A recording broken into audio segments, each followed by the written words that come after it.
All right, welcome to Social Distillation, the submarine still of the internet, where we attempt to drop the bead and pour white lightning straight onto your brain. What are we talking about today, Sembo?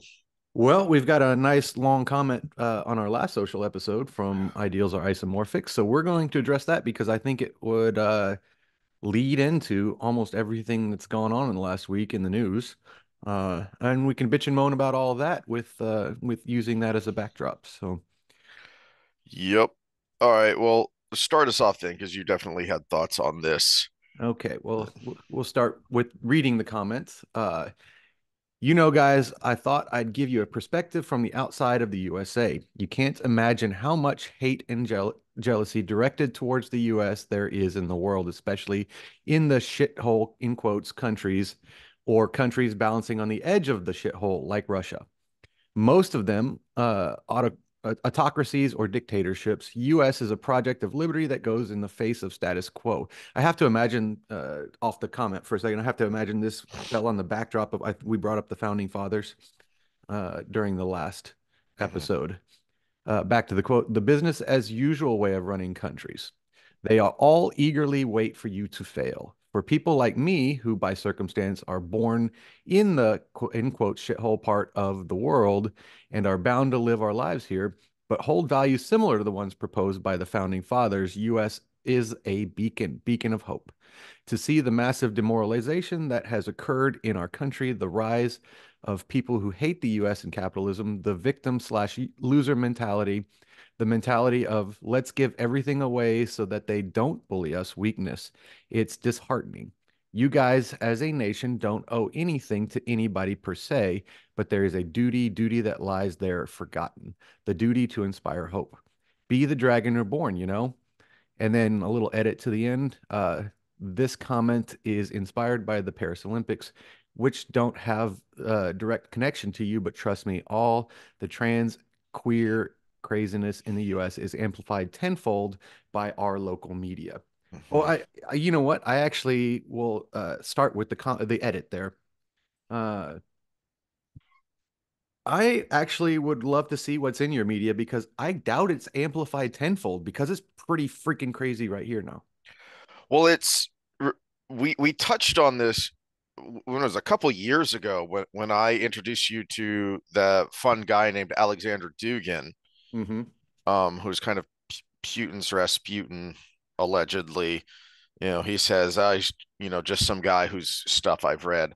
But you look at what Dugan was purposefully trying to court the MAGA crowd, and you can see it in Putin's language. You know, the past several years, I'd say before the Ukraine stuff started, because that has kind of shifted things. But for years, Putin was able to, um, and I'm no expert here on Russian stuff, but I know a bit. And Putin was able to style himself as the defender of traditional values. He is no such thing. He is a real politic, former KGB agent. He is not some uh uh you know true believer who's genuinely trying to protect, as we would say here in America, family values. It was a cudgel that he was able to use and point and say, "See, the West isn't that great. Sure, they might have stuff, but look at how rapidly they're degenerating into this hedonism and just sheer craziness." As far as some of the, well, especially as a lot of the gender politics went. So that allowed him to, it's why when the Ukraine stuff first started, I think I made this point early on, as I've said, you've got Europe, the European Union, which is international fascism, versus Putin, which is nationalistic fascism. There's no good guy here. There's no side to pick. Ukraine's not even a country, it's a giant laundromat. But because, to Ideal's point, because the US hasn't been the US for years, where's our moral high ground? Hmm. What are we going to do about it? What are we going to say about it? Well, and there's a lot. and this we're not going to go in order here. I started with the edit, but there was a lot in the middle of that that was very Reagan-esque. He used the word beacon, isomorphic used the word Mm-hmm. beacon, but Reagan used the word city on a hill. The problem with that was this is the mistake Reagan made was we lost focus on our internal self because we were trying to externally affect the world so much. And you know who jumped on that like a mosquito as the sun's going down was the military industrial complex, because we can use that externalizing the world to our monetary benefit because Mm-hmm. we have to do regime changes in order to accomplish these goals and all of these other things that came out of it. And after Reagan was done and Bush Sr. came in, well, guess what? We got Gulf War One. We got Panama. We got all of these things that came out of that. And this was, not to knock the man. I think he had the best intentions, but Reagan's short-sightedness here. So the city on the hill idea should have been more to isomorphic's world a beacon where we are more of a lighthouse for people to follow to get to the right place, but we lost sight of Mm-hmm. ourselves in the process. And I think This it was is on purpose by some entities. mm-hmm. So this it's interesting that you make the point about Reagan because I don't think he was short-sighted. I think he made the mistake Eisenhower made. So I brought this up months back when we were talking about RFK, and RFK made the point about Gary Powers, about how Eisenhower went out and lied on national TV, one of the first, early national broadcasts from the president. He went out and lied to the American people because the CIA director lied straight to the president's face and said, "No, that's not us. The Soviets are lying." Well, About Gary Powers about shooting down the U-2. let's And have a language cleanup here. If Eisenhower's lied to and he made a statement, he didn't lie. okay, good point. Good point. Yeah. But see, here's what I'm getting at is um coincidentally, the Y one of the more recent Y Files episode brought this up, and it's something that you don't see a lot of in talking points outside of history nerd circles. That I think, in hindsight, I should make a bigger point about this. This shouldn't just be something in history nerd circles, which is that I don't think Reagan wasn't short sighted because when he called the Soviet Union an evil empire, he was not wrong. The Soviet Union was evil. What it was doing around the world was evil. What it was helping do to other people was evil. The I'm problem, talking more the just the idea of spreading democracy everywhere. well, it was spreading democracy to counter the evil of communism.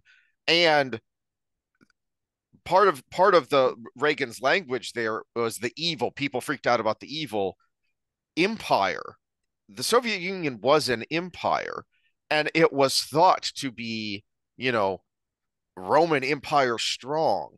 That's where Reagan wasn't short-sighted. He was misled because here's the point I'm getting at is when the wall fell and the Soviet Union and the whole Eastern Bloc just completely crumbled like a house of cards, everyone was shocked. In fact, it's a talking point amongst modern historians that even the CIA was shocked. Even the CIA was taken by surprise when the Soviet Union just collapsed like a house of cards. And there are those who have said, well, wait a minute, hold up. Either the CIA needs to be disbanded and rebuilt as something else because they are so inept that they were taken completely by surprise by our biggest only world enemy for 50 years, and they had no clue that it was a paper tiger, paper bear in this case. They had no clue, or they did know, but to your point earlier, pointing out that the Soviet Union was a paper bear would have endangered the military industrial complex because we if we had known the state that the Soviet Union was in, the Reagan 80s defense budget could have been half of what it was, and it still would have driven the Soviet Union into bankruptcy and collapse. Well, and since So, since I know isomorphic's a gym bro too, I can speak in those terms. One of the mistakes of that era of international policy wasn't just the overspreading of ourselves and the external focus, but the lack of understanding of progressive overload. Because what happened after everything collapsed is we said democracy and capitalism, and everything went to shit for like 10. This is from Constant Kissin's work. So mm, you tell us what you think about his work in the comments. But this is where I get, the only Russian commentator that has been speaking since that I follow, right? That so but he talks about the turmoil after that. mhm, And it was just because they were thrown in the deep end of what we call democracy and capitalism, which allowed all of these oligarchs to start getting their foothold on power. It was gang rule, basically. It would be my translation of the long-winded way of what he said. yeah. And that's what we've tried to do in a lot of our regime changes too, is we're like, oh, here you go. Now you have all of this freedom. See ya. Oh, by the way, we're taking your oil. It's pretty much gone in that order for the last 30 years. I wish we'd Yeah. have taken their oil. Jeez. But yeah, so it's there has to be transitions are important. If you take somebody Mm, who has been doing the wrong thing their entire life, say they've been powerlifting their entire life. Not that it's wrong to powerlift, but it's sport specific. And their bodies are going to be broken in a certain way. If you all of a sudden throw them in a yoga class, they're going to break in an entirely different way. You have to find some way to bridge the gap in between. And we don't do that. We just mhm. go and blow them up and then say, okay, you're on your own. And There's a really good example of this too that was just in my head because another point I was going to make about Reagan is one of the reasons Reagan is horribly underrated by centrist historians and, you know, wrongly lambasted by leftist historians because they don't like his politics. Reagan was critical in bringing about the collapse of the Soviet Union, but numerous books have been written about the fact that the reason, a big reason he was so successful in confronting the Soviet Union and pushing it over the edge, it's because he wasn't alone. Is there was a triumvirate, if you will, in the 80s that was critical because it was Reagan, it was Thatcher, who also helped push the Soviet Union and helped coalesce Western Europe and NATO in a more um, antagonistic, if you will, posture. But then the third member of that group that was so critical, Pope John Paul II, because Pope John Paul II, being Polish, being a devout Catholic, recognizing that the officially atheistic Soviet Union was evil, both both philosophically and theologically, and then because of him is why the solidarity movement began in Poland. And the fact that it was growing was one of the things that helped make that house of cards collapse, that helped hollow out that house of cards so that when it did fall, it collapsed. And then look what happened in Poland. Yeah, they like a lot of the former Eastern Bloc and the Soviet countries, and like Russia, there was turmoil in the 90s, but Poland came out of it much better than a lot of other countries because there was a base there, because there was a foundation there for something different to make that transition easier. And it so, was all it was all basically grassroots. It did not come yeah. from the top, it didn't come from the outside, it was all basically grassroots. So yes, there were growing pains there, but there was enough of a foundation of, for lack of a better to no, because this is what it is, there was a foundation of Western liberalism, lowercase l, Western liberal democracy, less Western liberal ideas. There Hmm. was a foundation there, even if the people didn't think of it in those terms. They had kind of indoctrinated themselves in the idea through the solidarity movement and through the anti-communist and anti-Soviet movements of Poland during the late 70s and 80s. Yeah, so let's take this back to the US to get back to Isomorphic's comments about the trans issues and all of that. Downstream of that, where I was going was we let these little parasites form within our own borders because we were so concerned with the global world. Mm-hmm. And you see it in Europe too, because I mean, as we talked a lot over the weekend, and I had to look back at some text to get my mind right of what we've talked about on online versus what we just talked about together. And my Paris thoughts that I've been arguing with people on the internet, I sent you that on Thursday, so we Yeah. haven't talked about it online. Uh, but yeah, all these little things have been growing within, and France it's been doing it there too. Of course, we've got the Frankfurt School, which actually they were in France before they came to the U.S. to do all their stuff. And we had talked about Benjamin Franklin, this whole democracy thing or whatever. France is always the canary in the coal mine Mm-hmm. because France did their democracy thing with off with your head, and there's a reason why Benjamin Franklin probably was one of the leaders in the should this be a democracy or a republic argument. And he came out and said, what is it going to be? And he says, a republic if you can keep it. Mm-hmm. And because we see what happens in France being the more radical I guess big brother because they were first, the big brother of the whole tree, you're going to see it pop up there first.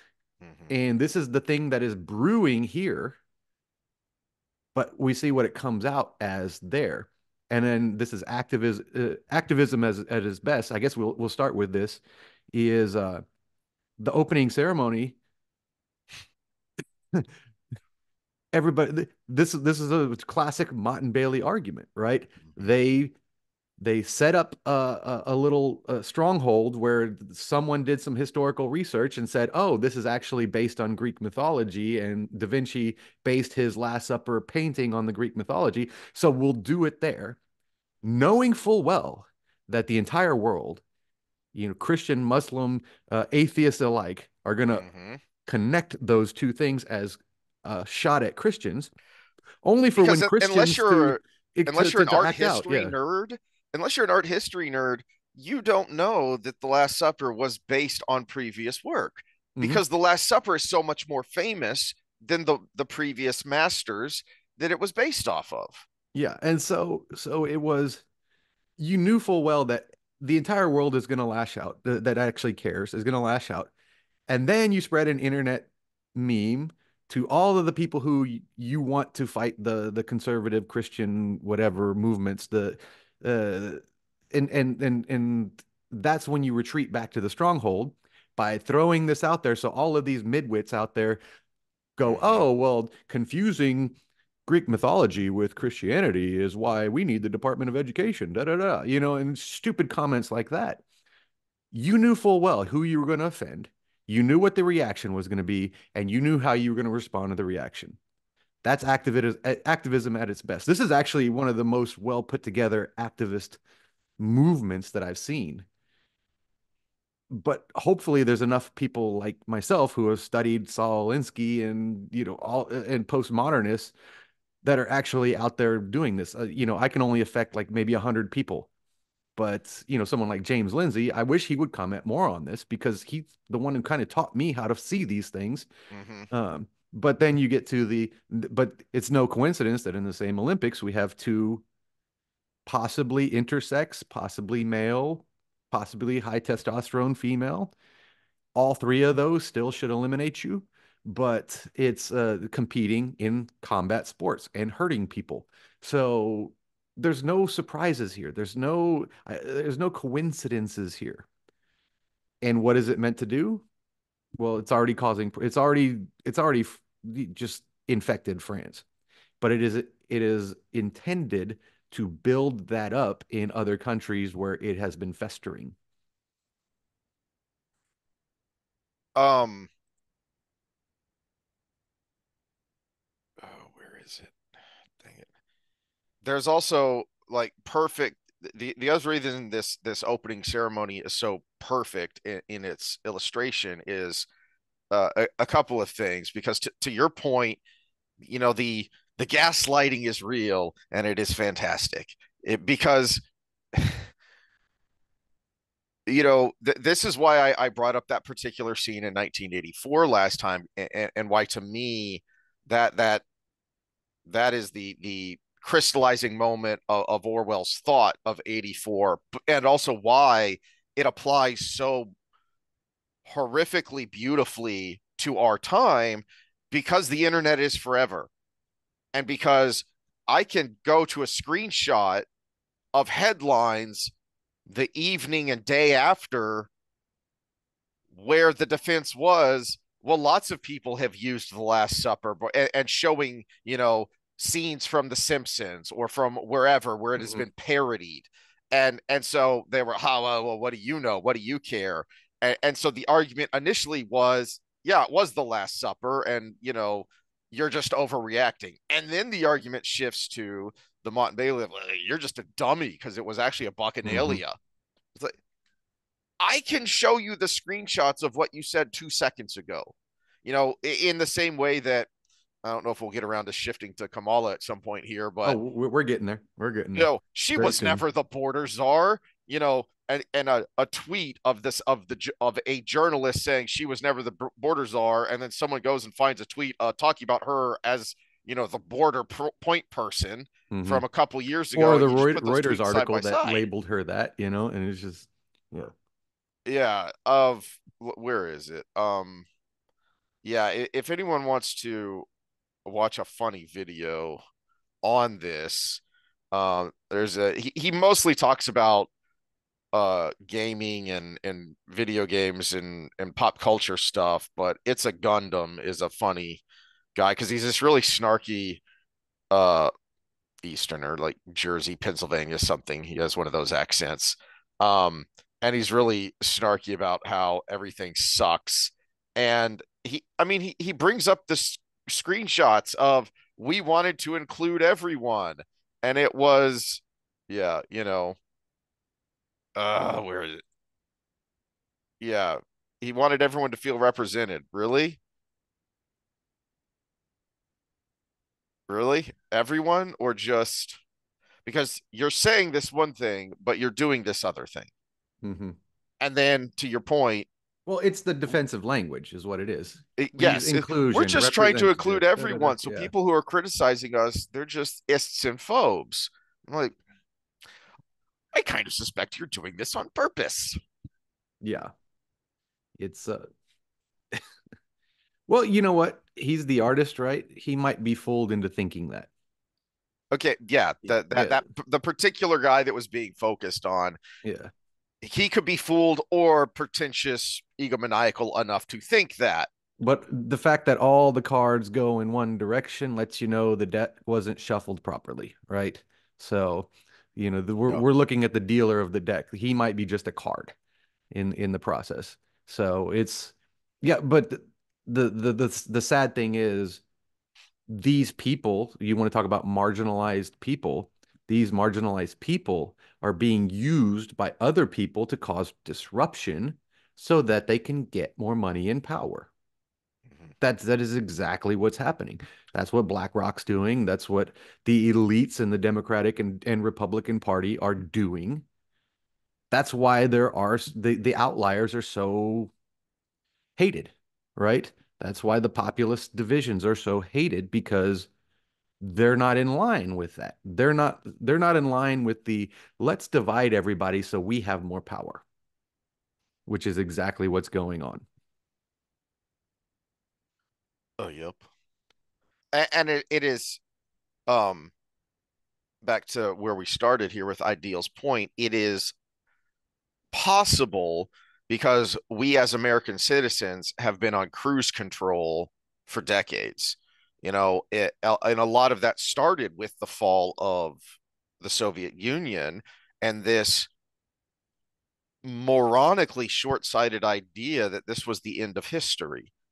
No, no, it never stops. We aren't suddenly so much better than our than every generation that has come before that we have suddenly ended the cycle of history. It's just going to change. Hmm. It's still going to be history because it's still people. We're not that much better than the people who came before us.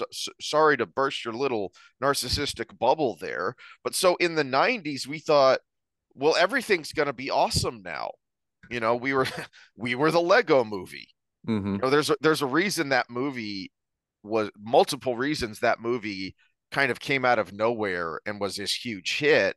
And I think one of them was you know, you might not have noticed what your brain did of the everything is awesome. Let's just all go on cruise control and be part of the system and be happy and everything is great. Well, except it's not. It is objectively not. It was complacency. Yeah. You would just rather be Cypher from the Matrix. I know it's an illusion. I don't care. It makes me feel good. Well, let's we this will segue us into Kamala because what are, what are the things that are supposed to separate us from what Isomorphic calls shithole countries? And he included his own in that. Those were his words, not ours. Uh, but I don't care. If he says it's a shithole, I will believe him and I will go ahead and perpetuate that. Although it sucks because I want all this to, selfishly, I want some of this to like go away because Mhm. that country is on my bucket list of places to go in my life. I want to go there. I want to Yeah, go to China. and I want because to see all these things and experience all these things. there I've was worked this hard to moment, earn that, there you were know? these moments in the late 90s and early 2000s where it seemed like, we can move past this half a century long animosity between the Russians. I use Russians in quotes because it was the Soviets. Yes, that was mostly Russia, but the Soviets versus the US. And there were, thinkers, especially on the right, more conservative foreign policy people who were saying, look, we need to stop with this antagonism and we need to work to ally with Russia because now that the Soviet Union has fallen, we need to use Russia to help us block in, containment, what we used to do with the Soviet Union with China. And that moment has passed because China was too busy bribing people in the West for us to recognize the threat. And it's not that it wasn't recognized as it was that, well, yeah, but I can make a lot of money here. Mhm. So, Okay, so one of the main things that's supposed to separate us from these other places is this thing called freedom of the press, right? mm, But here's what we get. Speaking of Kamala, I mean, really, if we you're just like listening to Kamala this, now. yeah, it's the meme with all the same faces. It's got a D on it, and it says you like Kamala now, and then everybody says we like Kamala now, and that's And exactly yeah, what happened overnight.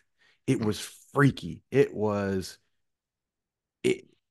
You can't even make a joke about this. This meme happened, and you saw it in real time because everybody was like, "Oh, who's it going to be? Is it going to be Gavin Newsom?" And da, da, da, da. mhm, And then all of a sudden, when a couple key people said, "Oh, it's going to be Kamala Harris," all the people that were like, "Well, it's not going to be her because she hasn't done anything and she's proven how incompetent she is," are talking about how she's the greatest, most qualified candidate we've ever had. Where did we hear that before? Hillary Clinton. Uh, it's just exactly how it happened. Now, I'm going to go ahead and keep the screen here because this should scare you. Oh, you know what? I'm not going to keep it because I need to share with sound. This should scare everybody. This was is a she? video of her VP pick that she just came up with. Oh dear.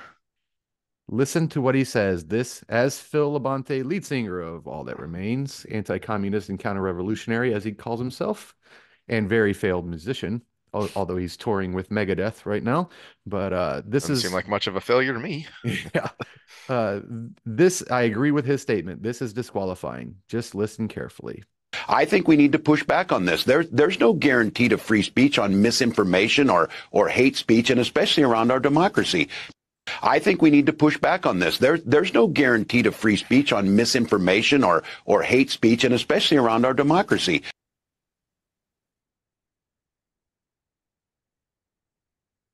We need to limit free speech. You know, a comedy routine usually has an element of truth, but it's satire. Is that misinformation? Within his that guy's own lifetime, it was misinformation to say a black man was a man. That was misinformation Mm-hmm. to a large chunk of the country, to most of his own political party. That was misinformation. Is he willing to prosecute everybody that says the Trump assassination attempt was a hoax?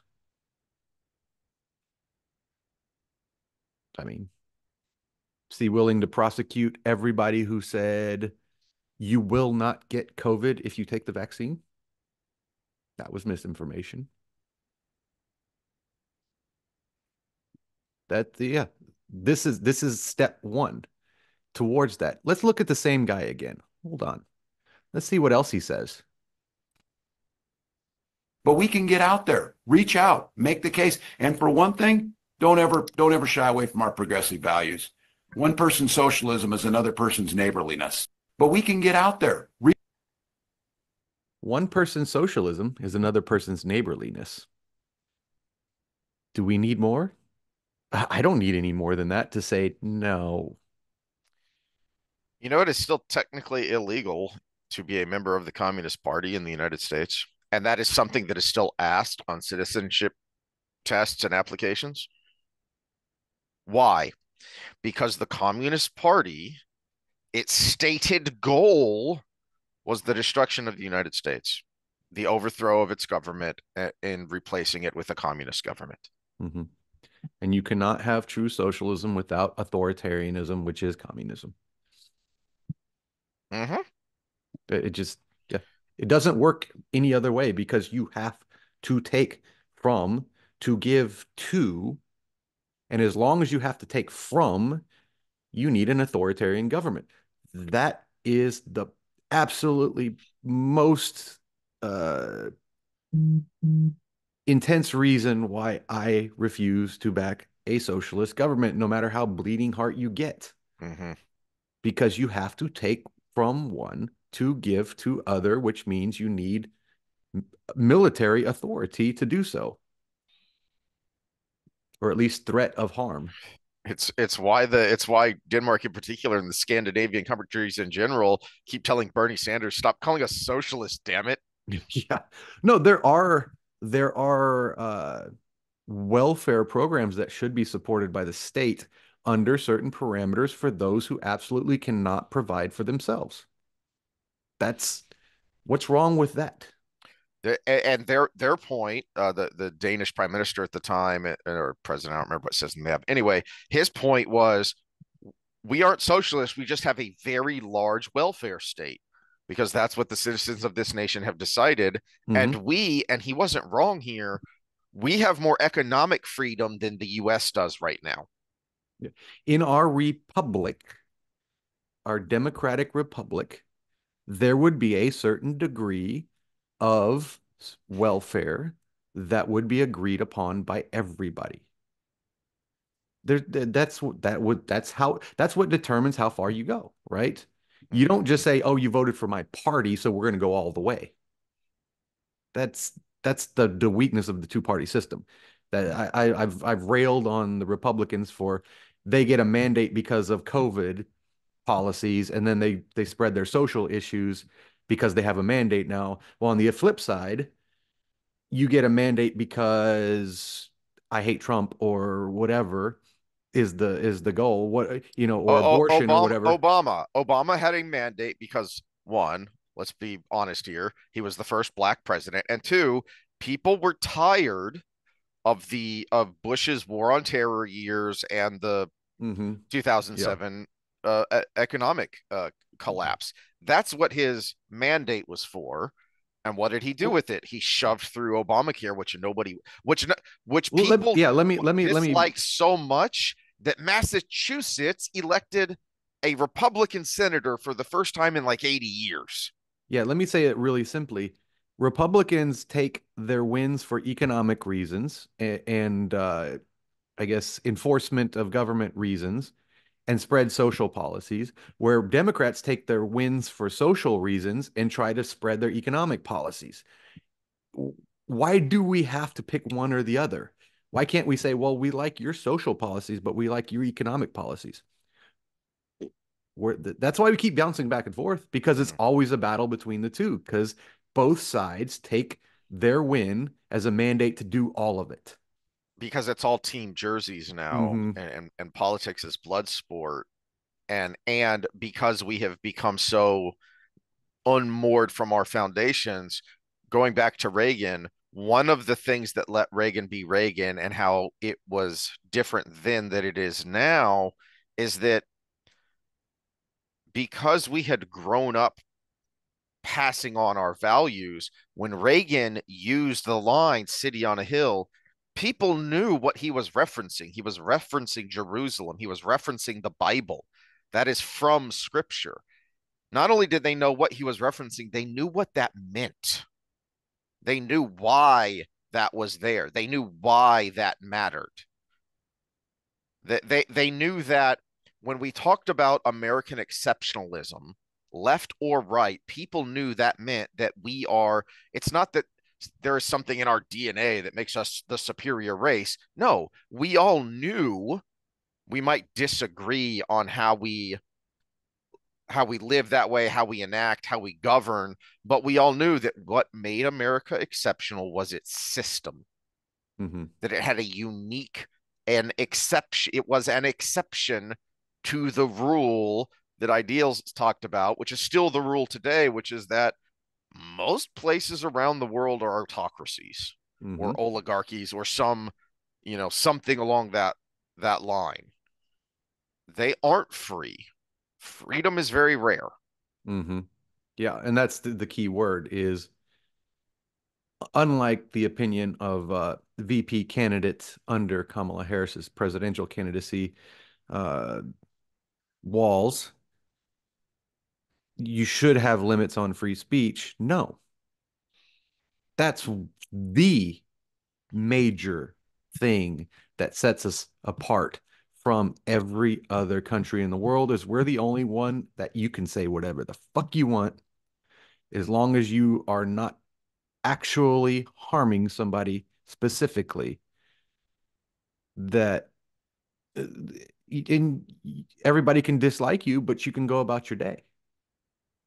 Might be bad for business, might be bad for your personal relationships, might be bad for everything else in your life that social interactions are involved in, but the government cannot do anything about it. That's okay. That's cool. Hold on. I gotta this. I've been meaning to bring this up for a while now. And um I was originally, when I first looked it up, there was a reason article, the Libertarian magazine, that I'd read before, and I was going to bring that up, and then I remembered, no, wait a minute. The Atlantic, which was always left leaning, and since their TDS, they have gone way left. This is from 2012. It's time to stop using the fire in a crowded theater quote. Oliver Wendell Holmes, who was a crap Supreme Court justice, and a lot of Jim Crow came from his era of the court, made the analogy during a controversial Supreme Court case that was overturned more than 40 years ago.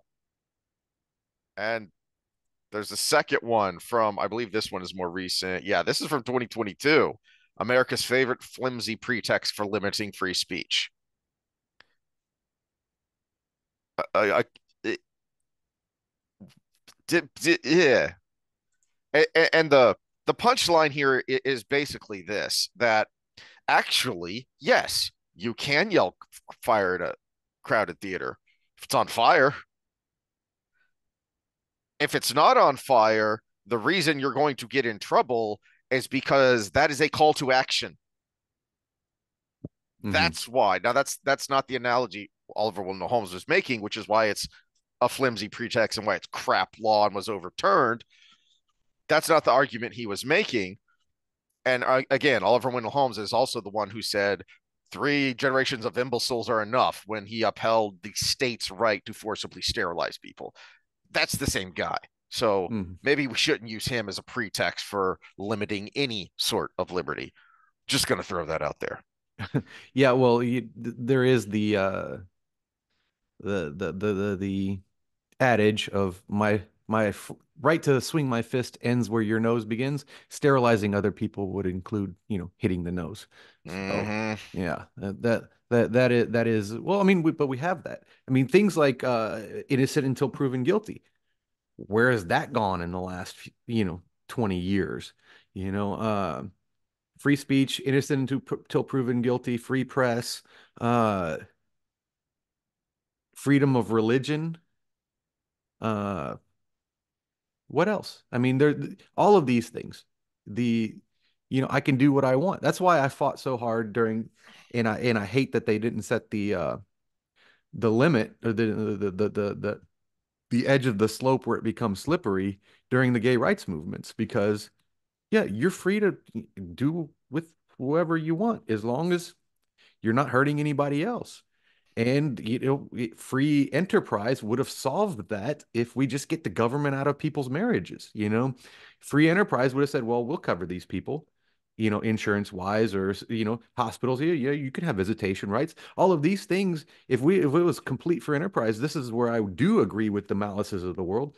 That would have solved it because they would have lost business Well, otherwise." that's why I've often used that analogy of why what they say they want isn't what they want. Because to your point, since I'm a giant dork, I was already paying way too much attention to politics when that was going on, and the tide had already turned, but it had turned with civil unions. Well, why wasn't that good enough? Well, because what they said they want wasn't what they wanted. Well, and I think the people, and this is when I wasn't, I hate to use the word awake to the difference between the establishment versus the the non-establishment wings of these parties because they wanted control of your marriage. They wanted another thing. It affects your taxes. It affects how you buy a home. It affects all of these things. They wanted their hands in it. Government wanted their hands in it. It's how you get insurance. It's how you get hospital rights. It's how you get all of these things. And the government has a piece of paper where they can control all of those aspects of your life. And to the leaders of the movement, this is why they get mad when you cite the BLM Inc.'s own website and their own founders who are proudly proclaiming we are trained Marxists. Well, why does that matter? Because Marxism as a technique, as a political technique, that's why you keep bringing up Alinsky. Disruption is the point. Civil unions aren't enough because that is a nice, harmonious compromise between people with differing viewpoints that And let it us would have live and let ended it. live. And it would have ended And it. we would The have lived same and let live and move on with our lives. We the can't same do as a that. the same as a compromise on abortion rights. There would have been not happy people on extreme on one, not happy people on extreme on the other, but about 80% of the country would have been like, all right, we're cool with that. Can we get on with life? And it would have been done.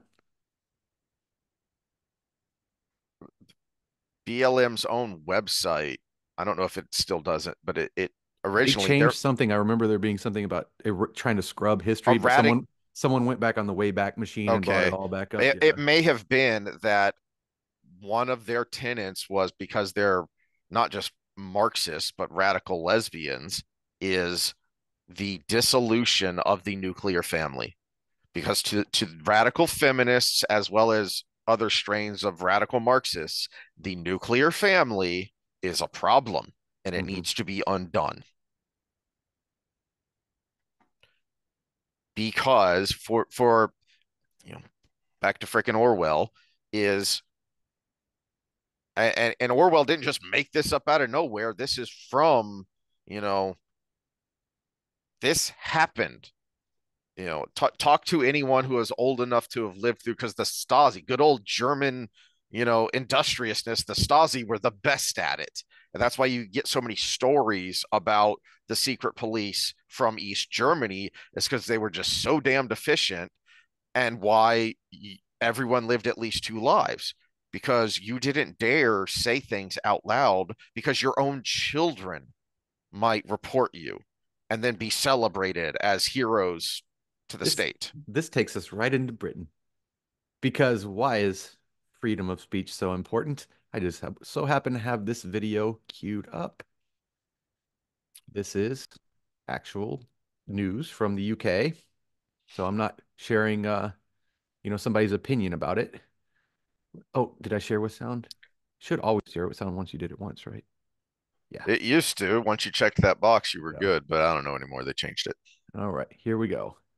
I'm joined by Matthew Thompson now to talk through this. So, Matthew, the last point there is crucial, isn't it? Some people might be sharing simply to warn their friends, but it could be considered an offence because they're amplifying this. Absolutely, and that's the key message, is that however you think you're acting innocently on social media, whatever platform it is, you're just sharing something for whatever reason, that could potentially be a criminal offence. And look, it's not an idle threat either, because the Crown Prosecution Service were keen to point out that they've made a number of charges in relation to stirring up of racial hatred online, one of which this morning was for distributing a recording that could, intending to stir up racial hatred. And so they are actually already bringing charges in relation to this sort of thing. So it's a very, very clear message based in the harsh reality, if you like, that if you do this kind of thing, you are potentially committing a criminal offence. There he said it. They've got teams of people scouring the internet looking for this sort of thing. And if you are in the business of sharing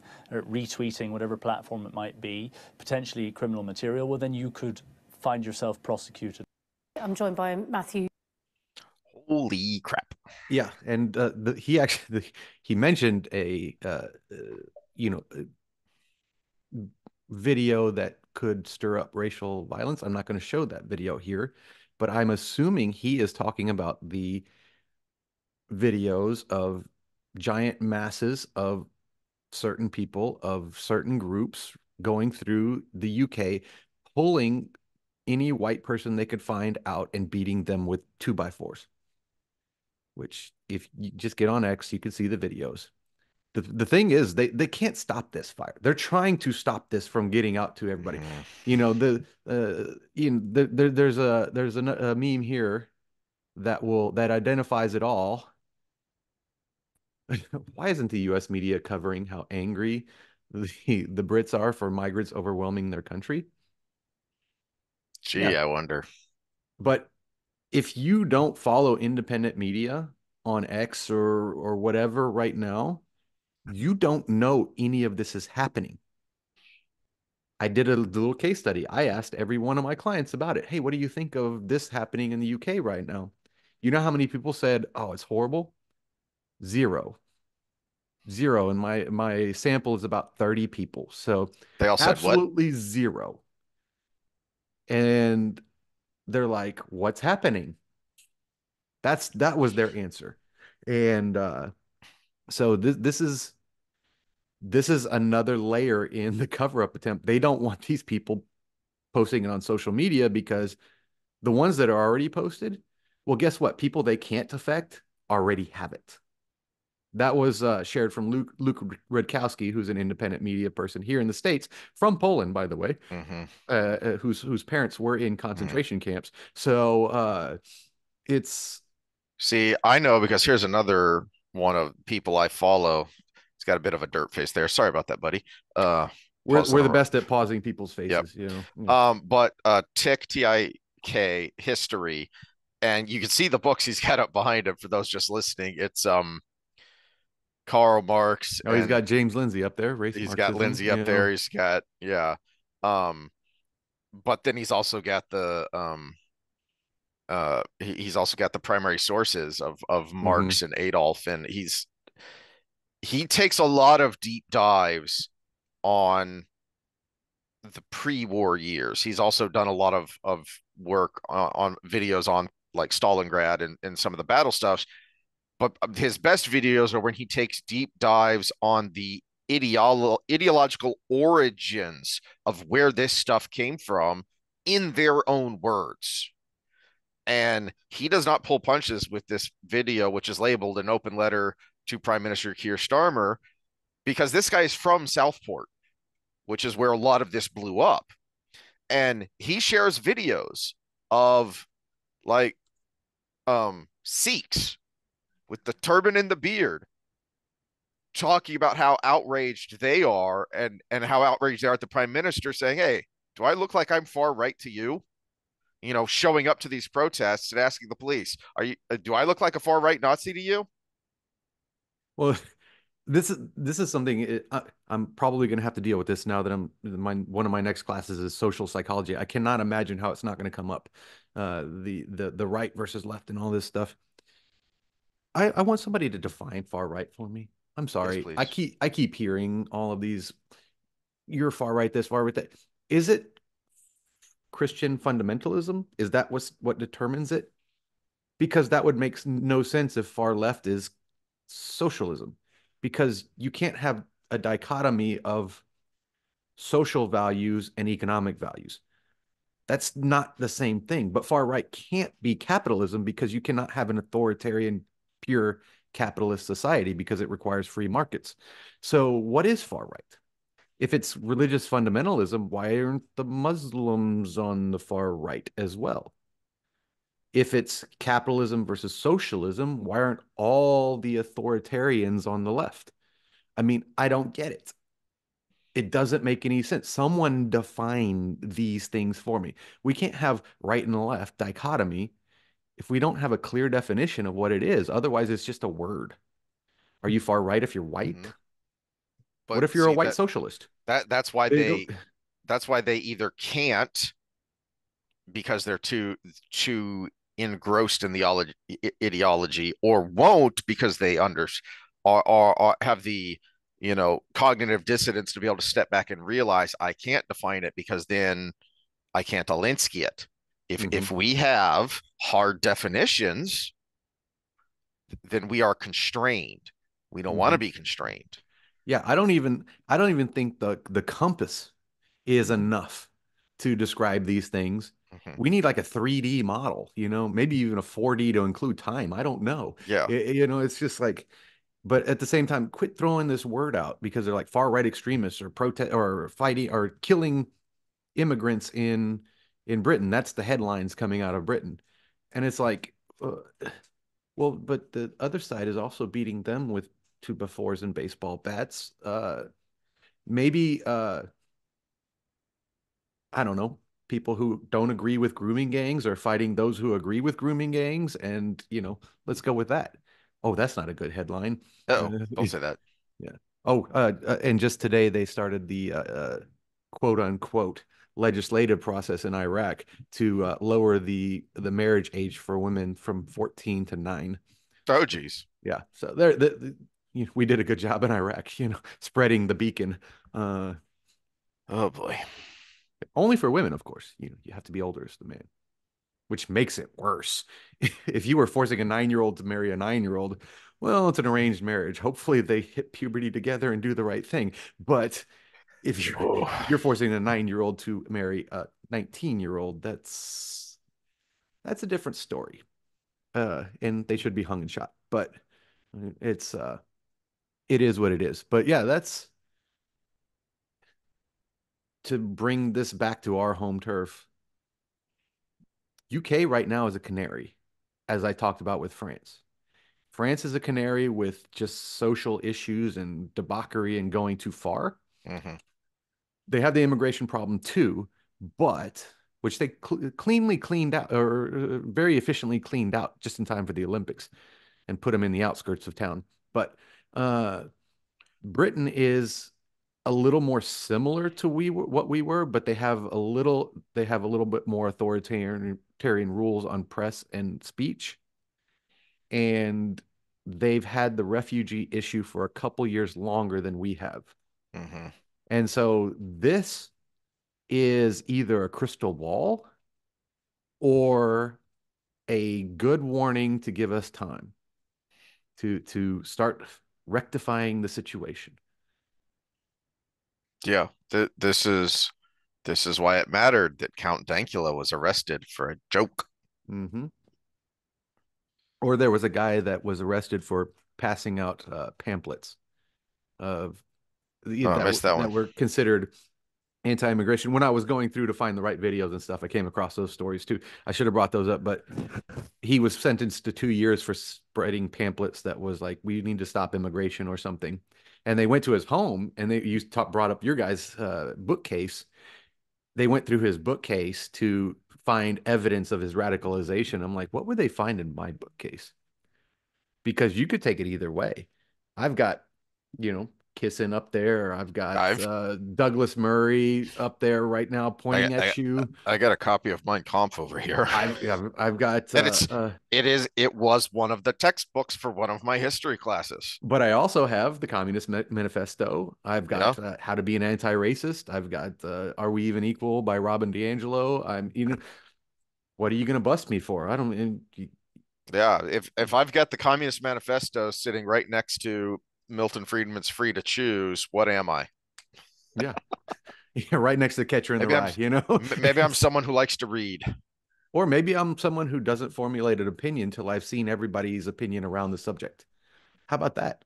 Maybe that's a cool thing. Maybe you should start listening to me, Cop, because you haven't read all of this. You don't know where they're coming from. And if I generated this opinion out of this, maybe I'm wrong, but at least I have reasons.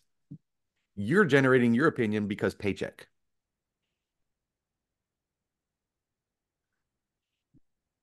All right, where are we and where are we going? Listen to the Canaries, man. That's that. I'm pretty much done, and unless there's something in the his comment that pops out at you otherwise. Victim loser mentality, give us Yeah. everything. Oh yeah, yeah. And this is also on the trails of how long have we been in the anti-bullying movement? Mhm. We've become weak. It yeah. So it oh the US isn't that great. Look at how, countries around the world see us and think about us. Yeah, because conservatives have been saying this for a long time because as ideals is saying as people who fled those shithole countries and came here and became thought leaders, speakers, whatever. Um, Ted Cruz's dad, Raphael. You think Ted Cruz is conservative? You should listen to some of Raphael's speeches or some of his sermons. The guy's a Baptist preacher. He's a firebrand. Why? Because this guy, like Orwell, this guy when he was young was a believer. And for anyone who doesn't know, Orwell's Orwell's thought process came out of the fact that he went to Spain during the Civil War and he saw that both sides were evil and awful. And that shocked him because he went there as a true believer. Rafael Cruz was part of the revolution. Why? Well, because Bautista's government was abusive. It was authoritarian. It was evil. And then Castro comes in and it's the same thing, if not worse, but just with a different guy in charge. Oh, I see now. And that's why those kinds of people get over here and say, "Heck yeah, America's awesome, and here's why." And that's what we've lost is the and here's why. That's why the 1619 project is so insidious because the whole point of that is the founding of the country was Virginia and the importation of slaves to work these plantations. No, we used to teach that the ideological foundation of the country was Plymouth and the Mayflower Compact, because the Mayflower Compact formed the ideological basis of here is how we govern each other. Here is how we live in a community where we don't always agree. Because we came from a place where, because we believe differently, the government literally tried to kill us or exiled us at best. So that we used to teach that this is the ideological foundation of our country, that you can draw a line from the Mayflower Compact to, yes, there's a lot of stuff that happens in between, but to 1776 and the Declaration of Independence. That you can see where these ideas came from. We don't teach that anymore. We just teach the US sucks. Oh yeah, yeah, And here we are. yeah. Well, I guess that right back to the comments. Therein lies part of the problem is our youth are being educated that our founding principles are oppressive. They're made to hurt people. And it's like, no, no, no, no, no. Read the all you have to do is read them. Mm-hmm. There's nothing oppressive about them. It takes the person to be the oppression. It takes the government action to be the oppression. And it just blows me away how gullible, just like we brought up with the "you like Kamala now" meme, how gullible everybody is. Because if you take the same principle of the oppression discussion and read the words of the Constitution, you would say this is anti-oppression. It really is. You would look at something like freedom of speech and say this is the opposite of oppression. Mm-hmm. But no, you've convinced a bunch of stupid people because you're getting them at a young enough age that they're gullible to say, "Oh, well, that was systemic oppression." It sounds good, but it's used to marginalize people. It's used to spread hate, as our British person talking about enforcing uh, social media posts was saying. It's used to do this. It's used to harm people. You talk about bullying and becoming wusses. Basically, it's the idea. Look at the creep. We talked about this like episode 2 of our uh, almost 300 now. Are we on 300? No, we're like 290 something. We might have to have a really good one for 300. Hopefully, it's a Wheel of Time. Maybe we'll try to time finishing Memory of Light with 300. That would be fun. There we Uh, go. but back to point, the creep. So they've creeped the word harm so much that just saying, well, trans people should not be fighting females in combat sports is actually harming the person. If you can prove harm, then it's the nose, right?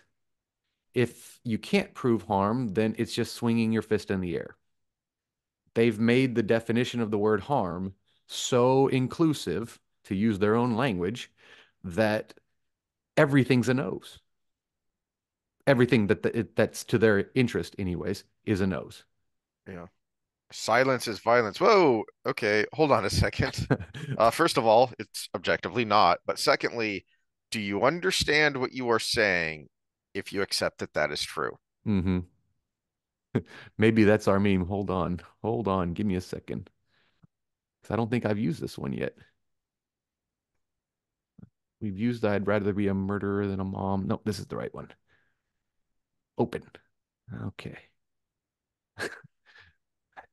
It might be too small of writing to be the meme, but he's got a big sign, if you're just listening, that says "Silence is violence," but he's wearing a shirt. And he said, "Why be racist, sexist, homophobic, or transphobic when you could just be quiet?"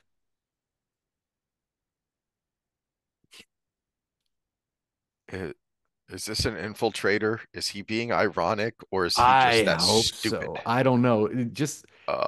You would hope so if you're giving people the benefit of the doubt, but at the same time, there have been so many dumb protesters interviewed by the street interviewers. Street walkers would be a whore, but street interviewers lately that I'm just like, oh God, Oh dear. yeah. Well, do we want to put on the tinfoil hats and transition into assassination plots and how this connects? Oh, let me take a quick break and we will go there. All right, so we're about to get into more deep territory. Hopefully, it doesn't get us canceled. If we do get a strike for it, I don't know where Heath's going. I will clip it down to up to this moment, and I will try to repost this again after that, as to not include that second part. So if you're just seeing this, we talked about some good stuff, and we probably hit the nail on the head. If you're not, if it goes on, then take it with a grain of salt, but hope you enjoy the ride. We'll be back in about half a second for you and 10 minutes for me. All right, we're back, and Heath is gonna take us into All the right. rabbit hole. We've talked a couple of times about the Trump assassination attempt, and I keep meaning to bring up my theory on the JFK assassination and why we have not gotten and are never going to get all the files regarding it. And it starts with the NBA playoffs. Okay. So this is something Steve Kim, who I've brought him up before. I think I may have played some clips from him. He's on Jason Whitlock's Fearless a lot, and he's a funny guy, and he's primarily a boxing commentator, but he's also a sports journalist, analyst guy, and has been for decades. And he talked about this that made me go, huh, oh, that makes sense. Because even though I'm not a basketball fan myself, I have been around and I've watched enough to hear people talk about how they think the NBA rigged the playoffs to get the right people in the finals for ratings purposes. And I had always thought, well, this is just silly. It's I mean the Lakers and Celtics, yeah, you want them in the finals in the 80s because you've got your two biggest superstars, Bird and Magic, and your two of your biggest markets. You've also got the two best teams, so you can just let the process play out, and that's who's probably going to end up in the finals. But Steve Kim talked about this. It was Stern, David Stern, I think it was, and I can't remember the guy before him, but uh, this is how they would do it. And, you know, he knows guys, he has informants, and that this totally happened, which is no, it's not that you're whispering in the ref's ear and giving him a envelope full of cash. You just know what ref calls what and how, and you Mm-hmm. know which crew calls the games the way that are most beneficial to the team or player you want in the finals. Okay, so and this carried on into the 90s where they changed the rules so that the Pistons could no longer commit third degree assault on live TV or first degree assault if you're Bill Laimbeer, because that is not conducive to Michael Jeffrey Jordan's game, and he's the new Sorry. megastar. One of my favorite video games as a kid was Bill Lambier's Combat Basketball. And they sidestepped the whole it's abusive basketball thing by making everybody cyborgs. So, So yeah, it is a fighting game anyway. Base Wars was like that too. It's a great baseball game. yeah. Anyway, but then you would also know he would know, the commissioner would know, I need to make sure that this officiating crew is calling the Bulls game, because if those guys are too old school and they'll let the players play, and I don't want that, because I want Jordan needs to make it to the next round because ratings. So you don't have to do anything specifically nefarious if the system itself is corrupt and corruptible. See, we already you already brought that example up when I talked about the reffing crews during the playoffs of the football Okay. of last year's football season, Mm-hmm. because it just so happened that when the Texans played Baltimore, the most home team friendly officiating crew in the league officiated that game, Baltimore being at home. But when Baltimore went to, or Kansas City went to Baltimore, it just so happened the most road friendly officiating crew went to Baltimore for Mm-hmm. that game. So it was, you bring up Golly this gee, how'd that story, and happen? it's amazing how that happened. Somebody just Mm-hmm. accidentally picked the best for one thing and the best for the other thing in Mm-hmm. these situations. And I'm like, first of all, if you're the best in any one of those areas, you shouldn't be a playoff officiating crew. But it's So how does this connect to JFK? The best case scenario for the CIA is that they knew what Oswald, they knew him and they knew what he was up to or potentially up to, and they just completely dropped the ball because they thought, now we've got it under control. We've got this, we're keeping tabs on this guy. because you don't want to, okay, this guy's potentially dangerous. Yeah, but he's an asset because he's a known quantity.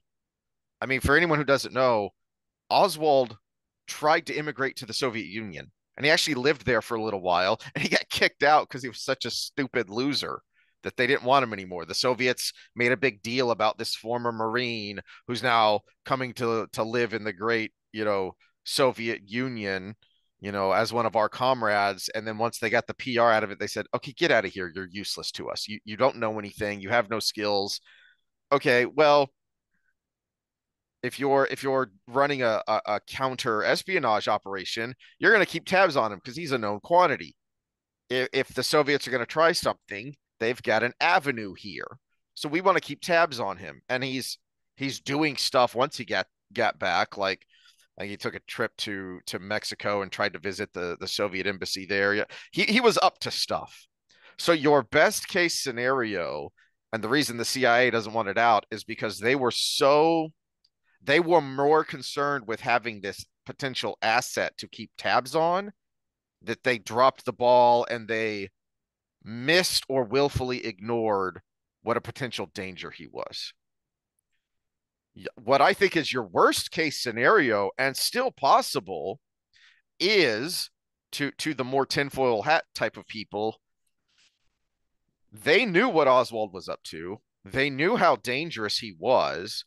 They potentially had, because you're talking about the era of MK Ultra when the CIA was really taking a deep dive into how do we psychologically manipulate people.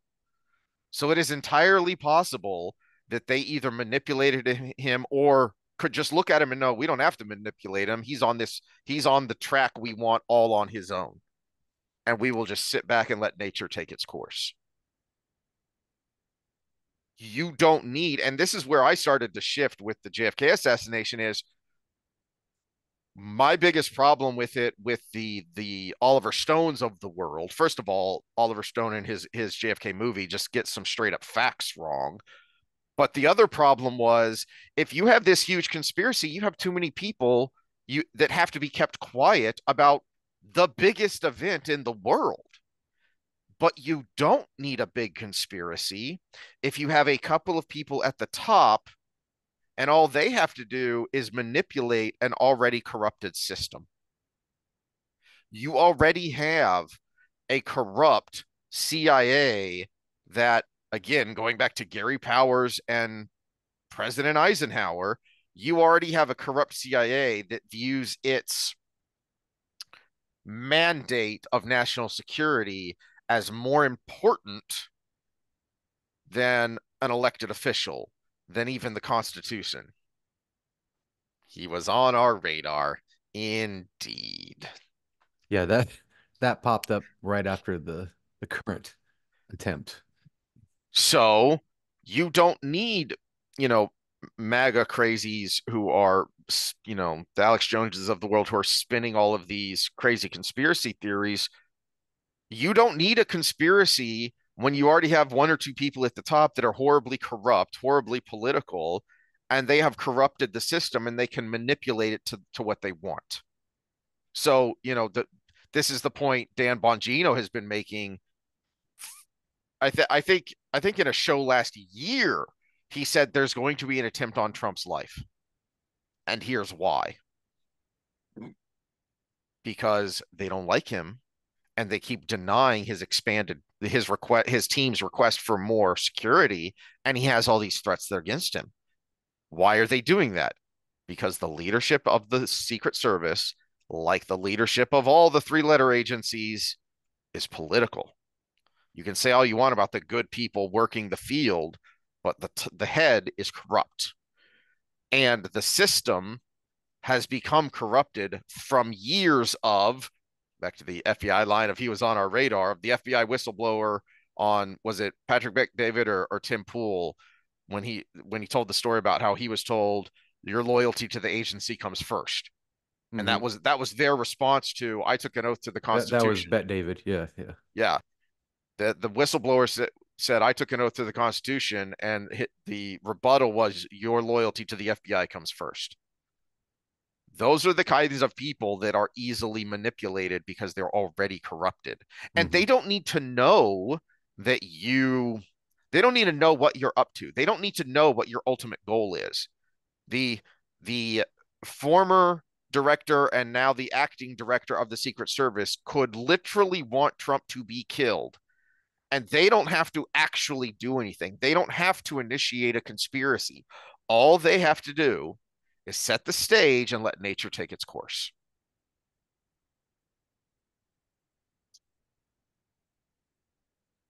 Let me take that a step further. This might get us canceled. Woohoo! I might be the one that did it. Same thing happened on J6. Same damn thing. Because all you had to do was set the stage. Mm-hmm. All these protesters are out there doing their thing, yelling and screaming, and all it takes is one scared, skittish cop to shoot a canister into the crowd, Mm-hmm. and it's over. Oh, what happened? Oh, a canister flew into the crowd with tear gas, and everything went to hell. You just have to find a way to create the dry wood environment, and all it takes is a cigarette someone flicks out of a car window, and you've got all of Bastrop going down. That happened here in Texas. You you have thousands of acres of woodland going down to this forest fire because all it was basically improper forest management during some droughts and one person flicking a cigarette out their window, which unfortunately, I'm not a smoker, and I wish people would use their damn ashtray, but that happens pretty much on the regular. So Mm-hmm. that's why I keep my mom's property clear because when there was a forest fire near her house, her yard was unaffected other than a little grass fire that she stood out there with a hose and just sprayed down because we keep the dead wood out. And all you have to do is create the situation. And there was a lot of things around that whole moment in time that was legitimate people with legitimate concerns all in the same area ready to blow. You brought up Franklin earlier, and this is why I've been snarkily saying a banana republic if you can keep it, madam, because this is banana republic stuff. That when the institutions become political and corrupted rather than actually adhering to the, protect and serve isn't just a slogan, but what their actual goal is. This is banana republic stuff. And this is why elections in those kinds of countries always have violence going into and or afterwards because nobody trusts the institutions. Nobody trusts that, well, the other guys are in charge, but for the most part, us normal people are going to go on with our lives. Well, Fewer and and fewer that's people are trusting that. yeah, and we have still a few months to tell, but this is what scares me about the upcoming election, and maybe this is making predictions here, but I did hear a comment from, I think it was former CIA Director Baker, where they were talking about the election coming up.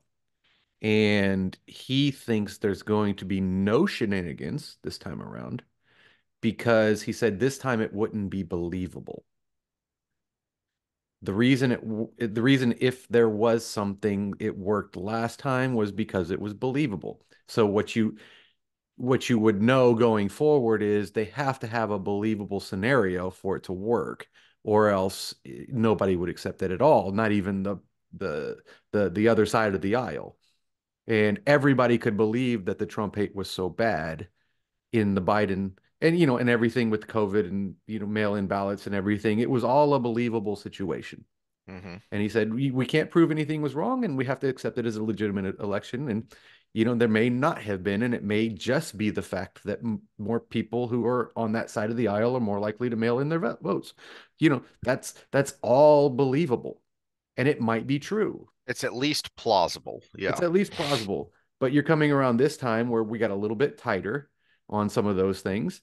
And, with Kamala and what he didn't know about the VP at the time, but with Kamala and this current VP, I don't care what the polling says right now. Is this really believable?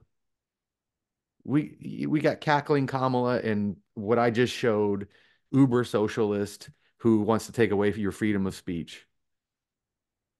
That's not a believable ticket, realistically. And so if it does really come out in a landslide for that side of the aisle, how many people are going to accept that?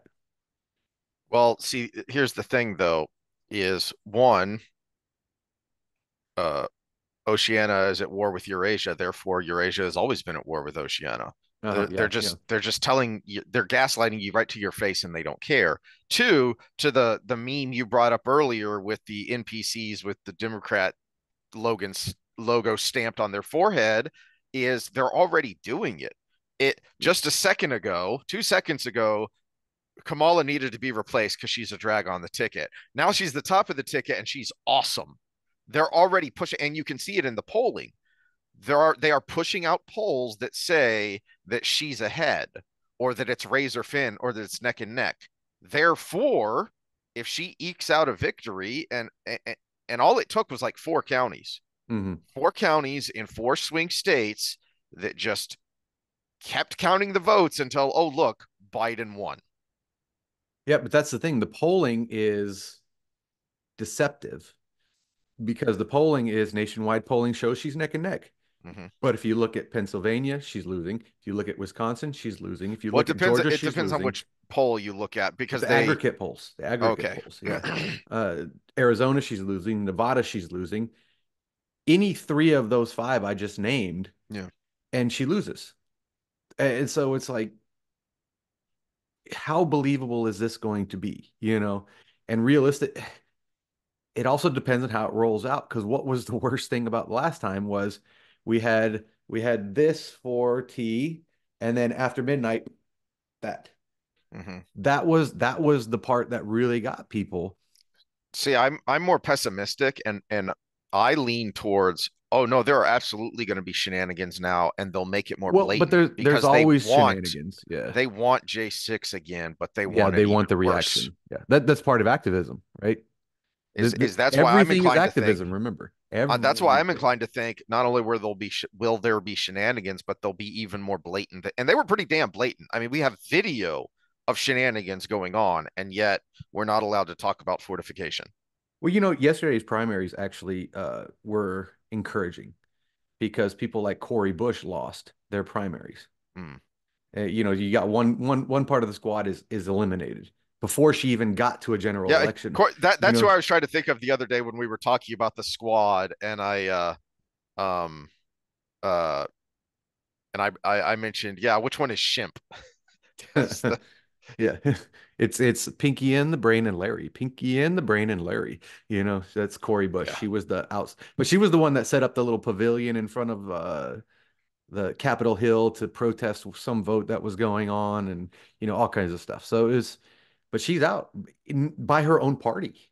Mm-hmm. She's been ousted by her own party, and she is of the mindset that the current wannabe administration in that party is towing. So Missouri is shifting more away from her. So there's one area. Mm-hmm.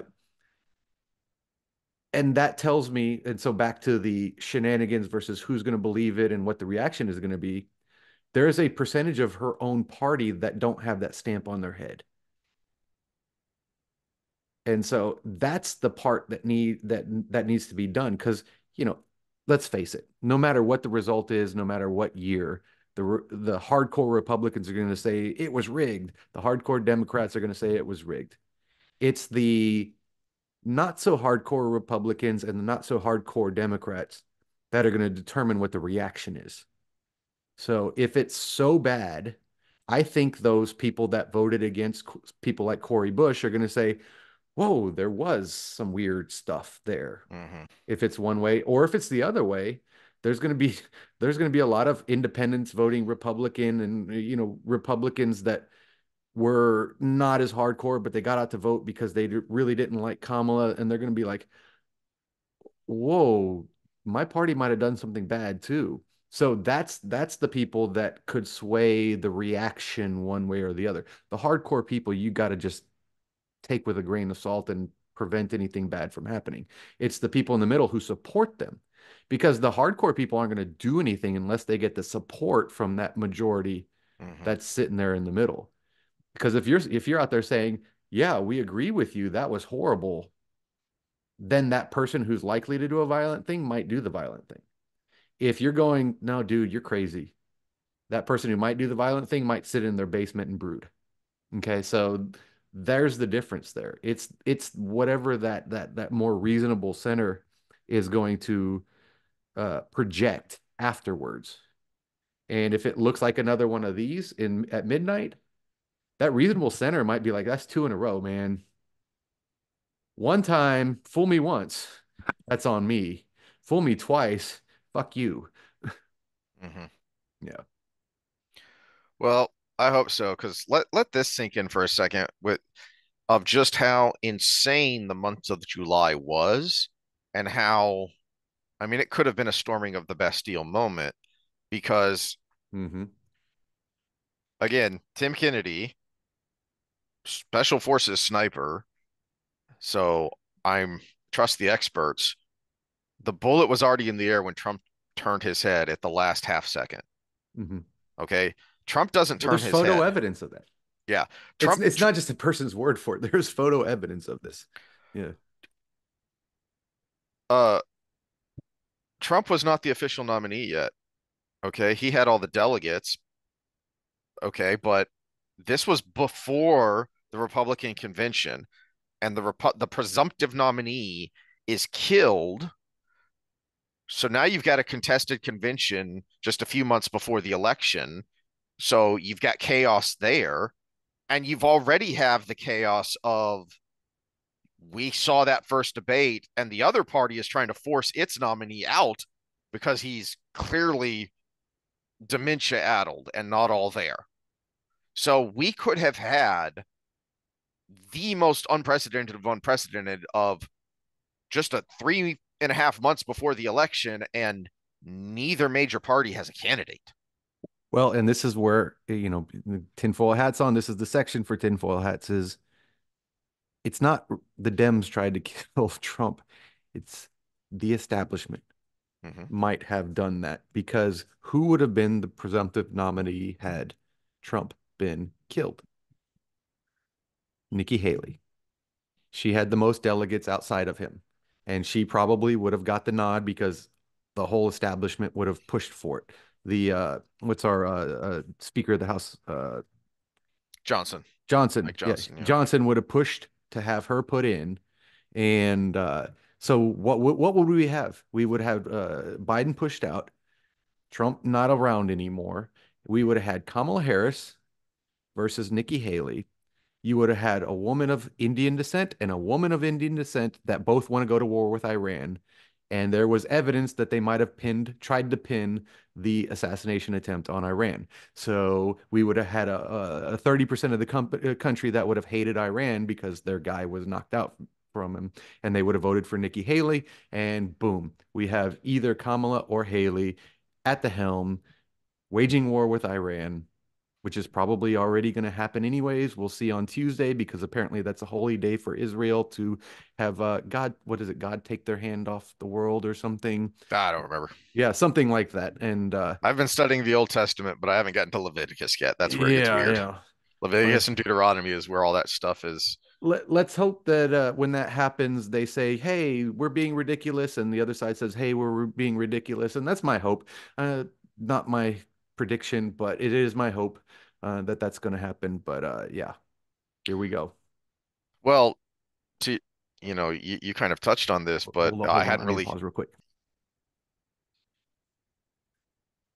All right, so you you kind of touched on this. It gave me this thought of, if Trump hadn't turned his head, would we still be as clueless as we are right now? Would this be Las Vegas 2.0? Because right now we know nothing. here we are coming up on 4 weeks after the fact, and we know very little. There are still more questions than answers. And gee, I wonder, would that be the case if Trump was dead right now? Well, this is where I think COVID actually helped us because, and this is where COVID and the aforementioned incompetence helped us. And this is my theory on why things turned out the way they did. Not only that there was a near miss, but the entire public social media world came out and threw out the conspiracy from the Secret Service and FBI and CIA immediately. And what was the reaction? Lone shooter. Because that was the gut reaction to defend themselves. Lone shooter. We didn't have anything to do. We didn't radicalize this person. Da, da, da, da, da. Oh, they forgot to get the memo. Oh, we were supposed to blame this on Iran. And I think that's where the incompetence comes in. Mm-hmm. Some people gut reactioned the response, and it was like, oh shit, there was another plan here. God, did you not get the memo about the memo? Bureaucracy. The memo about the meeting that was about the last memo that was, the office space moment. And and it was like, oh, well, we have to keep going with the lone shooter thing now. Because you could have still pinned this on Iran, even though he missed. And all the stuff that's coming out about foreign bank accounts and stuff, I bet you they're shell accounts to try to pin this on Iran that they're trying to scrub, but there's still a digital mark. And it's, I mean, I brought this up initially, is it's not, and I can't believe I didn't connect this, is that one of the reasons the Trump detail has continually asked for additional resources Was is because Iran because has specifically said we hate him for we're this. going to kill Yeah. you for killing, what was his name? Soleimani? Yeah, yeah, yeah. Yeah, who was basically like the head of their CIA Black Ops, that their shenanigans that they do with Hezbollah, Hamas, and all these other groups. It was that guy was the guy in charge of funneling resources to these various groups like the Houthis and the, all Mhm. that stuff that Iran supports, and it, So it in would have been a terrorist groups around believable the world. story, but I So it's a think they got totally their stories believable mixed story. up. I Yeah, think they but got their stories mixed up in reaction. But this, again, I give COVID the credit for this because we're so jaded by all the misinformation from our own government that immediately the entire country was like, oh God, the CIA did it again. It's Kennedy again, mhm. And they reacted to that so fast and so sloppily that they were like, okay, we have to go with the lone gunman because that's what we did. And these institutions are allowed to be hollowed out when we as citizens aren't being citizens, when we're on cruise control and just going, Hmm. everything's fine. Well, it's a I smell a trust. little smoke, but it's probably just the neighbor barbecuing. And then 2 seconds later, you're the meme of the dog sitting there with the house on fire. Yeah, yeah, yeah. Yeah. It's we talked about this earlier with trust because so a client of mine had I guess a friend or a nephew or something that had to go to the hospital because they were on a shooting range with pistols and a bullet got lodged in the firing chamber. And he said he never heard of this before and he's an avid shooter. And when nobody said anything, and when he went to fire, he cock loaded and it blew up in the chamber and Hmm. shrapnel went in his stomach. And then I had a client in the past who was unloading a duffel bag full of guns. Well, somebody put a loaded gun in the duffel bag with a hair trigger and is an AR-15, and he blew off his leg. Oof. And we were talking about trust. You have to trust the person before you to have done it. And I brought up my story from just recently, shutting off the breaker to the AC so I can switch out the power switch. And the breakers were apparently mislabeled by the previous person in the house because it luckily it just hit a little piece of metal and sparked up instead of me. But it was like, oh, this is a live wire right now, and it's a 20 amp live wire, which would kill you. And so it's uh the trust in the things before and the trust we have to put in so many things in our lives. And you want to trust the FBI and you want to trust the CIA and you want to trust your local politician and you want to trust your local school board and you want to trust, the coach of your kid on their sports team. You want to trust all of the father of your kid's friend to not molest your child. You want to trust all of these things, but so many times we're burned or sparked in my case. So many times it just blows up in your face and almost blows your head off or blows somebody's head off that you might vote for. It's you almost just want to lose trust. And I think that's part of the point. I don't think they cared if this succeeded or not because Mm. we have another layer of distrust. And what'd you say? Burn it all down, right? Or break it all apart. What'd you say earlier? Blow it all up, something.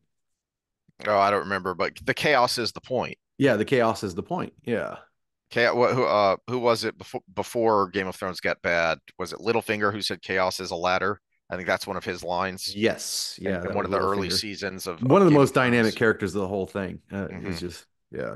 Yeah, one of the many, many ways they went off the rails and you know, did a good character wrong. Good as in well written, not a good character. No, no, Let no. me let me be clear there. Yeah. Don't pin that on me.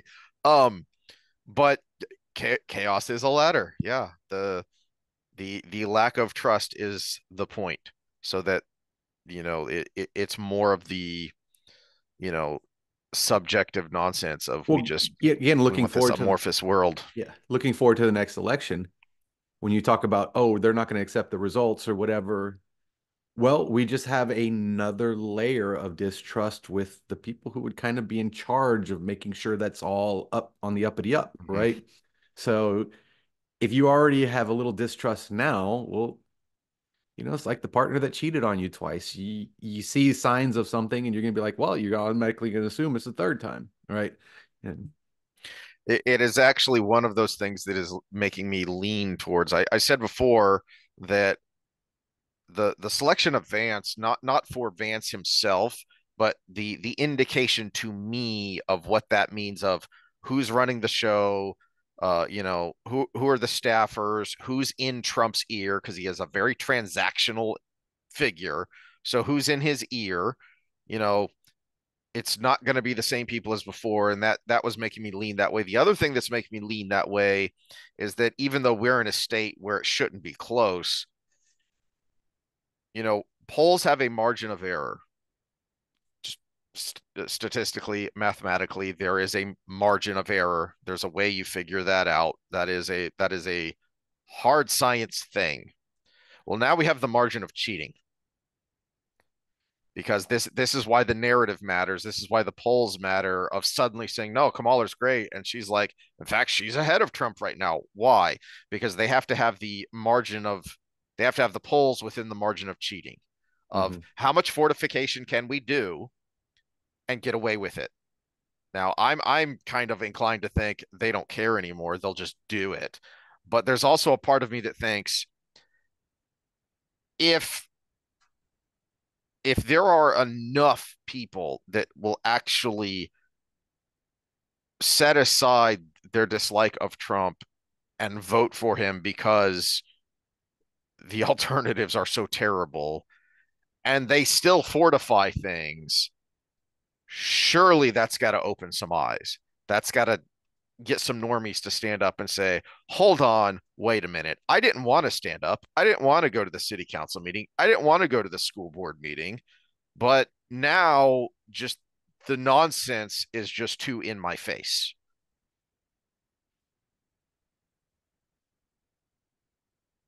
Okay, I wanted to do something in real time, but they fixed it. Oh, fixed it. All the Oh, the stuff. the Google searches, yes. The Google searches, if you said President Donald Trump, you would get Donald Reagan or Donald Duck and all these things first. And if you actually just said Donald Trump rally, you would get Kamala Harris stories where she said the word rally and Donald Trump in the headline or whatever. But they fixed it. It's it has changed. So we can't do that in real time, though I did do it. I guess uh, I didn't send myself the screenshots to be able to put them up on here, but I did take screenshots of when I tried to do it. But yeah, it was Donald Duck and what else came up? Kamala Harris responds to Donald Trump's remarks. That was the first thing that came up when you put Donald Trump rally. Uh, yeah, those were the big ones. But it was There was a point in time where Google was doing this. Now, Google just got a judge ruled against, called them a monopoly. So they're in legal battles right now for being a monopoly for their ads, and X is suing them currently because of the way they run their ads and all of these things. So maybe we'll just save that for later because if YouTube's going to ban anything, it's a Google story because they're owned by Alphabet. So which is part of the problem. But Google would, if you typed in a name word for word of a Rumble episode, it would put up like 3 pages of YouTube similar things before it would give you the actual Rumble episode. So there was a lot of things with that, and apparently they unscrupulously pressured advertisers to stay away from certain things. Uh, so we'll Well, this could get interesting. yeah, we'll see how that turns out. And apparently it's going through. The first round of legal action has ruled against Google, so they might be broken up. So we might see YouTube be separate from Alphabet at some point, which would be interesting for posting videos. But I won't take too many chances until then, because if you Mhm. don't hear our message, then it doesn't get out. Well, that's enough rambling from two old men yelling at the clouds.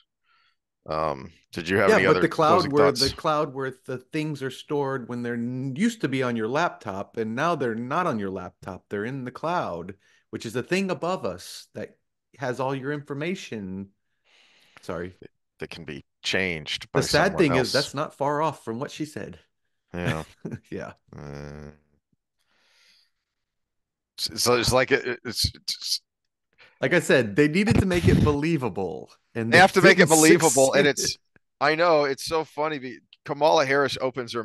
There are so many like montages of her saying stuff, and you're like, this is like those montages of the best moments from beauty pageants of what the heck did that girl just say? What Yeah, there are what kids what that the like heck? need reading, and reading is thing that makes us good and makes us more in better education and world peace.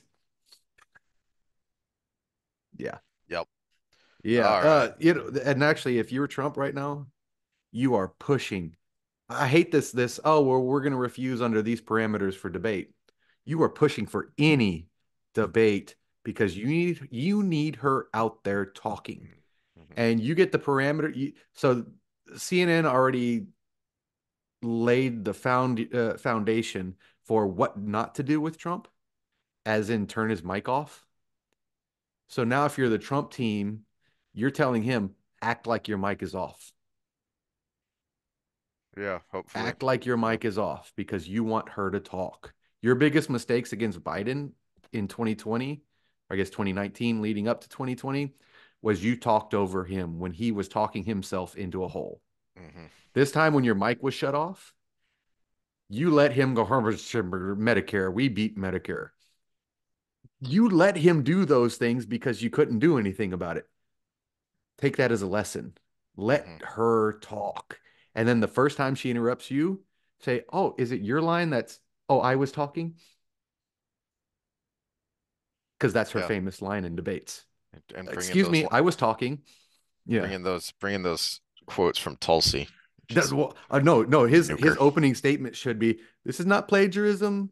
She gave me permission, but I'm going to read this word for word," and then just read her speech from Hmm. 2020 primary debate, and just be like, "Hey, credit to Tulsi Gabbard" at the end, and just end it there. Hmm. Not even his own words. Just read her speech, give her credit, and then leave it. Yep. Well, hopefully, oh crap. Next time won't be better because we have to start with an Elaine chapter for Wheel of Time. So we'll hopefully not hurt ourselves too much having to deal with all that.